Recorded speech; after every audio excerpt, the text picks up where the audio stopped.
Fast so good. Yeah. Kutoka kwa mafans wale wa Kisii wetu, yani audience yetu egoteveiga, they feel like so far so good. Music yenu imeanza kufanana. Wasanii wote upcoming hadi wale wenye bado wako huko juu. Why? Mbona muziki yenu inakaribia kufanana? Sasa wanashindwa. Shida ni nyinyi wenye mnakuja kupanga director ama director ndio wapanga? Ama producer ndiye anakupanga kupangia kazi na kaya huyu. Okay, kwa muziki wa Kisii kuna kitu moja hatuna. Sasa unajua Kisii tuko na msanii, tuko na director na tuko na producer. Hao watu watatu wakishirikiana ndio wanaleta muziki, the main thing. Sasa kuna hii shida inatokea ndio muziki unafanana. Hapo sitapinga.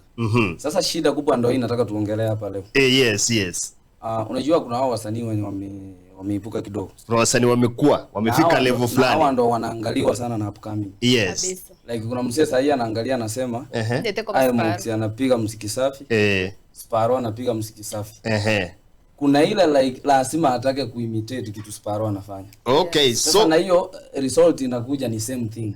Sasa shida hapo inatokea wapi? Kisii hatuna watu wa kueducate. So yani shida ni director na ma-producer. Hawajachange mambo yao. Hakuna watu wa kukusa hizo talents kiwa. Na kitu nimeona sasa shida ni so wasanii hao wenye wanakuwa ndio wanajaribu kuimitate wasanii walikuwa. So mtu akuji na sound yake.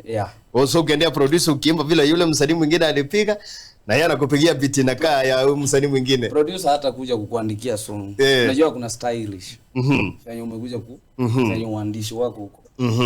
Sasa hakuna ile naturality ya msanii kupata ile ni writing yake. Akuwe msanii mwenye amejisimamia anajitegemea. Lazima asikize ngoma 10 atengeneze yake moja.